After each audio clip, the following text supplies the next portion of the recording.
할렐루야, 반갑습니다. 오늘 새벽도 하나님의 은혜가 여러분과 함께하길 소원합니다.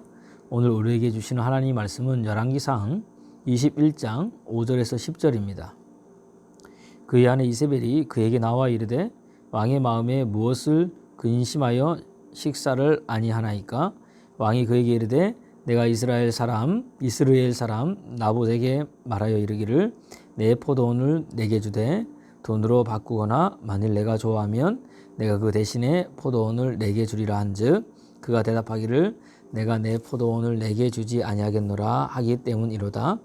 그의 아내 이세벨이 그에게 이르되 왕이 지금 이스라엘 나라를 다스리시나이까? 일어나 식사를 하시고 마음을 즐겁게 하소서. 내가 이스라엘 사람 나봇의 포도원을 왕께 드리리라 하고 아합의 이름으로 편지들을 쓰고 그 인을 치고 봉하여 그의 성읍에서 나봇과 함께 사는 장로와 귀족들에게 보내니 그 편지 사연이 이르기를 금식을 선포하고 나봇을 백성 가운데 높이 앉힌 후에 불량자 두 사람을 그의 앞에 마주 앉히고 그에게 대하여 증거하기를 내가 하나님과 왕을 저주하였다 하게 하고 곧 그를 끌고 나가서 돌로 쳐 죽이라 하였더라.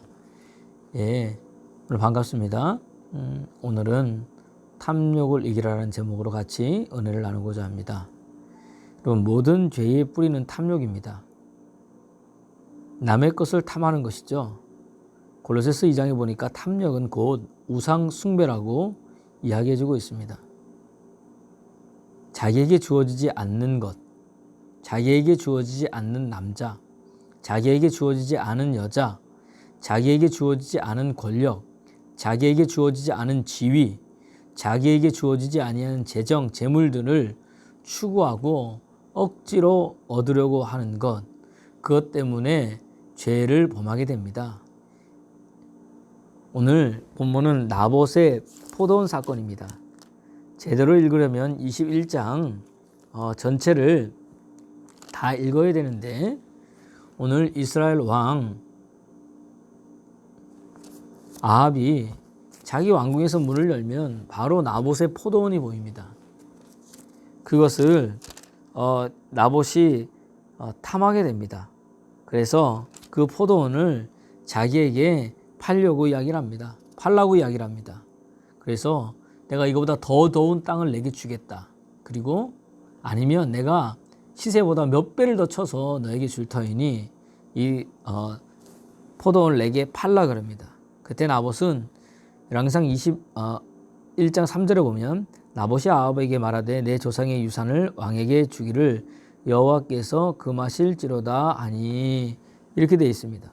그러니까 이 유산은 하나님께서 이 땅을 팔지 말라고 성경은 우리에게 이야기해 주고 있다는 이야기입니다. 그래서 오늘 레위기 25장에도 땅은 25장 23절에 보면 토지를 영구히 팔지 말 것은 토지는 다 내 것이미로라. 너희는 거류민이요 동거하는 자로서 나와 함께 있느니라. 이렇게 얘기합니다. 또 신명기 19장 14절 27장 17절 보면 지계표를 옮기지 못하게 했습니다. 그러니까 각 지파, 각 가정에 분배된 땅의 지계표, 경계선, 자기 땅을 옮기지 말라고 이야기를 했습니다. 이것은 왜 그러느냐? 이 땅이 뭐냐? 삶의 수단이기 때문에 지계표를 옮기는 것은 땅을 빼앗는 거나 마찬가지고 그 땅 소유자의 생계를 위협하는 것이기 때문이었습니다. 그래서 조상이 물려준 땅을 보호하고 준수하는 것이 유대인들이 가지고 있는 아주 큰 관심사 중에 하나였습니다. 그런데 오늘 나봇이 달라 그랬을 때 아합이 달라 그랬을 때 나봇이 그것을 주지 않았습니다. 그러니까 이 아합이 아주 나봇이 거절할 수 없는 그런 제안을 하죠. 더 좋은 땅을 주거나 돈을 더 많이 쳐주겠다. 그러나 여러분, 나봇이 거절했을 때 왕이 그것을 마음대로 빼앗지 못합니다. 왜냐하면 조상의 유산은 왕의 권력으로도 빼앗을 수 없었습니다. 이스라엘에서. 그런데 오늘 이것을 본 그의 아내 이세벨은 아합의 행동을 이해할 수 없었던 겁니다. 그가 근심하고 답답하여 4절에 보면 왕궁에 돌아와서 침상에 누워서 얼굴을 돌리고 식사를 하지 않아야 합니다. 식음을 전폐합니다. 그랬더니 그 안에 이사벨이 왜 근심하느냐, 왜 식사를 하지 않느냐 이야기를 합니다. 그래서 이 나봇의 포도원에 대해서 이야기를 합니다. 그러니까 그의 아내가 왜 이해를 못하느냐, 그 본문 7절에 보면 그의 아내 이세벨이 그에게 이르되 왕이 지금 이스라엘 나라를 다스리시나이까 일어나 식사를 하시고 마음을 즐겁게 하소서 내가 이스라엘 사람 나봇의 포도원을 왕께 드리리이다 하고 이렇게 얘기합니다. 왜 이세벨은 이해할 수 없었을까요? 그는 이스라엘 사람이 아닙니다. 그는 이방 시돈 왕 제사장의 딸이었습니다. 그가 올 때에 아사랴 목상 아스도 신을 가지고 왔습니다.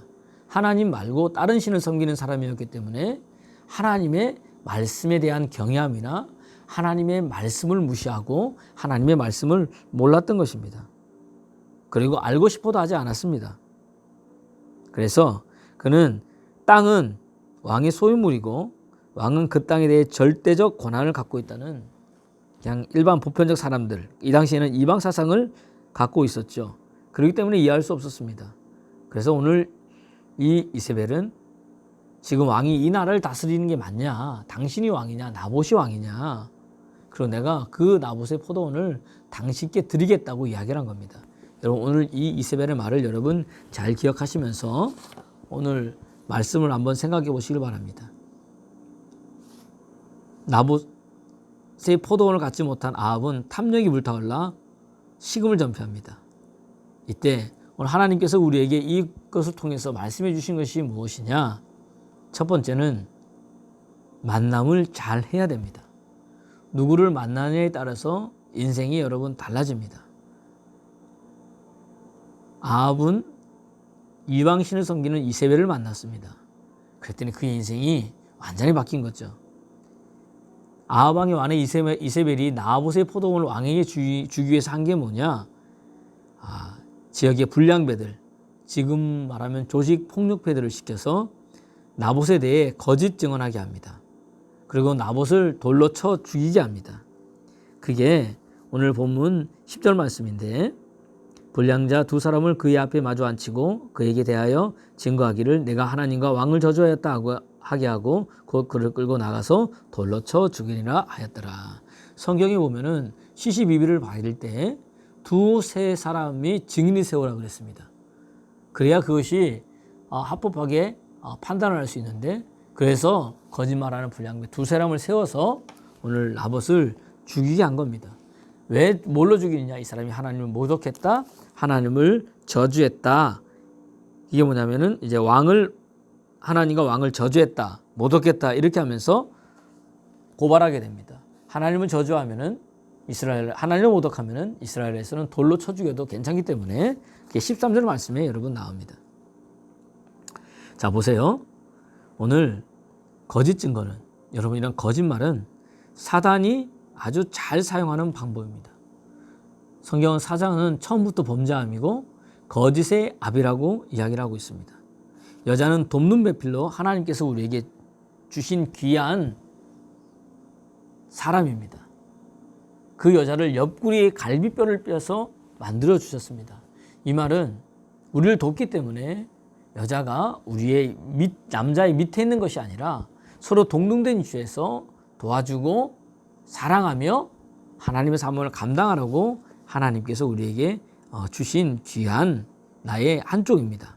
그런데 돕는 배필로 만들어진 이 이세벨이 오히려 하나님을 대적하는 데 앞장서게 됩니다. 아합 왕은 여러분 이스라엘 사람이고 하나님의 말씀을 알기 때문에 그의 본 바탕은 나쁘지 않았습니다. 오늘 이 일로 인해서 나봇이 죽고 포도원을 차지하게 됩니다. 그때 하나님께서 이 엘리야 선지자를 통해서 아합에게 오늘 말씀을 합니다. 그가 뭐냐? 잘못하여 하나님께서 당신에게 벌을 내린다. 이렇게 얘기를 합니다. 그게 26절 말씀이거든요. 그가 여호와께서 이스라엘 자손 앞에서 쫓아내신 아모리 사람의 모든 행함같이 우상에게 복종하여 심히 가증하게 행하였다. 그래서 오늘 19절에 보면 너는 그에게 말하여 이르기를 여호와의 말씀이 내가 죽이고 또 빼앗았느니라 하셨다 하고 또 그에게 이르기를 여호와의 말씀이 개들이 나봇의 피를 앓는 곳에서 개들이 내 피 곧 내 몸의 피도 핥으리라 하였다 하라. 이 말을 전하라 했습니다. 이 말을 듣고 오늘 이 아합이 한 게 뭐냐? 27절에 보면 아합이 이 모든 말씀을 들을 때에 그의 옷을 찢고 굵은 베옷 몸을 동이고 금식하고 굵은 베에 누우며 또 풀이 주고 다니더라. 그랬더니 하나님 다시 디셉 사람 또 이 엘리야김입니다.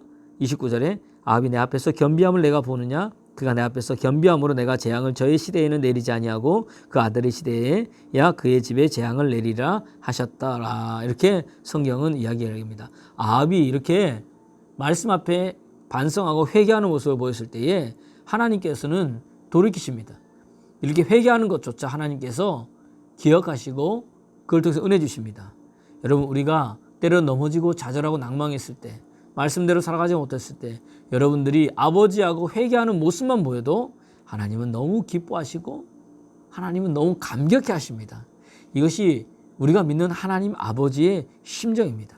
아합은 돌이키려고 하는 마음이 있었어요. 하나님께. 그런데 아내 이세벨을 만나서 이스라엘에서 가장 악한 악 중에 한 사람이 되었다는 이야기입니다. 여러분 만남이 이렇게 굉장히 중요합니다. 여러분 기도할 때 하나님 내게 복된 만남이 있도록 여러분 기도하시기 바랍니다. 이성관계도 마찬가지입니다. 젊은 남녀가 데이트를 통해서 만날 때에 두 사람이 더 기도가 깊어지고 예배의 삶의 중심이 되고 하나님 말씀대로 살기 위해 몸부림치고 하나님께 더 가까이 가고 이렇게 하는 모습이 보여진다면 그 만남은 참된 만남, 복된 만남일 것입니다. 그런데 두 사람이 데이트하면서 야, 너 진짜 내가 도우면 이번 한 번만은 교회 가지 말고 어디 가자. 여러분 이때 얼마나 여러분 우리가 이 갈등이 있겠습니까? 이럴 때 우리 여러분 어떻게 하시겠습니까? 구약성경에 솔로몬 왕이 있습니다. 솔로몬 왕은 하나님께서 많은 은혜를 주신 왕입니다. 근데 그럼에도 불구하고 그는 그의 인생 말년에 이방 여인을 만남으로 인해서 그의 삶이 완전히 무너집니다. 처첩이 1000명이나 있었습니다. 그가 1000번째로 하나님께 은혜를 받고 내가 내게 무엇 해줄까 할 때에 부귀영화가 아닌 하나님의 음성을 듣는 귀를 달라고 했던 그러한 위대한 왕이었습니다. 그런데 말년에 이방 여인들의 솔로몬의 마음을 돌이킨지라. 그 아래서 하나님에서 이방 신상을 섬기고 왕궁과 모든 곳에 이방 신과 또한 하나님의 전에 이방 신을 데리고 와서 섬기게 되는 그러한 일들이 일어나게 됩니다. 여러분 하나님께서 꿈에 2번이나 나타나서 솔로몬에게 이야기를 했습니다. 그런데 듣지 않았습니다. 우린 이야기를 합니다. 하나님 보여주시면 제가 믿겠습니다. 하나님 음성을 들려주시면 정말 그 말씀대로 순종하겠습니다. 정말 하나님 음성 듣고 싶습니다. 이야기를 합니다. 그런데 솔로몬을 보십시오. 하나님 꿈에서 환상 중에 나타났습니다. 보여주셨습니다. 그리고 그에게 경고해주는 음성도 들려졌습니다. 그런데 솔로몬은 듣지 않았습니다. 왜요? 이미 자기 마음이 그거 듣는 것을 싫어했다는 이야기입니다. 우리는 하나님의 음성을 듣기를 원하고 하나님께서 보기를 원합니다. 그런데 사실은 우리는 하나님의 음성을 듣고 싶은 게 아닙니다.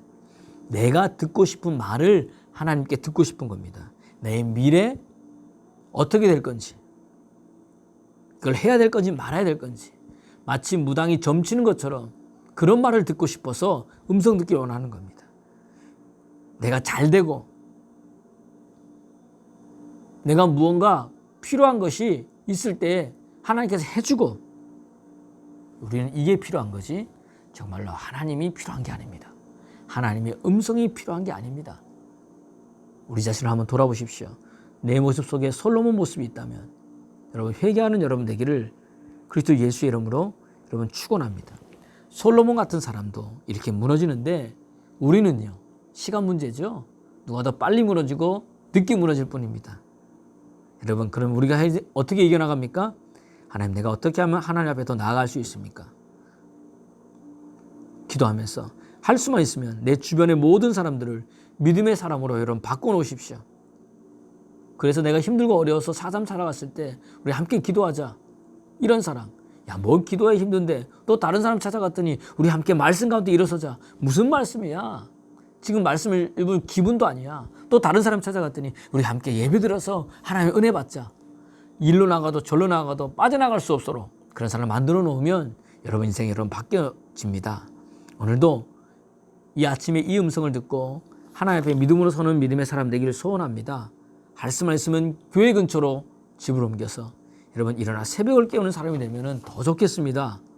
가정은 여러분 쉼을 얻고 가정에서 함께 하나님의 은혜를 나누고 영적 후원을 받는 곳입니다.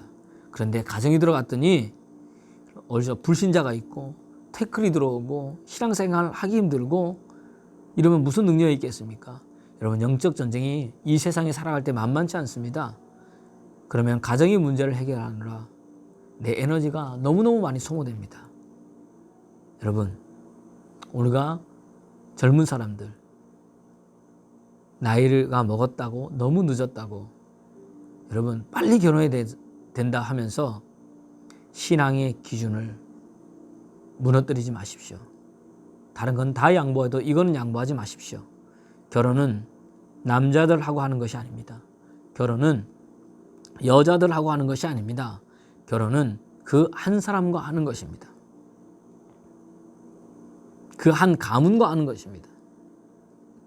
그렇기 때문에 믿음을 가지고 해야 됩니다. 그 한 사람이 믿음 안에 설 때 달라집니다. 많은 사람들이 결혼하고 나서 목사님 우리 아내는 왜 저래요? 우리 남편은 왜 저래요? 왜 하나님께서 나의 이런 시련을 주셨어요? 아닙니다. 결정은 내가 한 겁니다. 결혼할 때는 좋았습니다. 결혼할 때는 저 사람과 만나면 행복할 것 같습니다. 기도해 보지 않고 내 마음에 좋은 대로 내 눈에 좋은 대로 했기 때문에 결과가 그렇게 나오는 겁니다. 그럼 어떻게 해야 됩니까? 여러분 내가 기도함으로 세워야 되죠. 그런데 그게 하나님 탓이 아닙니다. 오늘 만남의 축복이 있도록 기도하십시오. 특별히 이 추석 때에 만남의 축복이 있도록 기도하십시오. 추석 때 사람들이 만나면 만나는 친지들이 싸우게 되고 불화가 일어납니다. 왜 그럴까요? 우리나라의 이 제사의 문화 때문에. 여러분 믿음으로 승리하시길 바랍니다. 하나님 지혜를 달라 그러시길 바라고 가정을 살리고 가문을 살리는 믿음의 사람 되길 바랍니다. 예수 그리스도의 이름으로 무장하십시오. 그래서 좋은 만남을 통해요. 하나님의 영광 돌리기 소원합니다.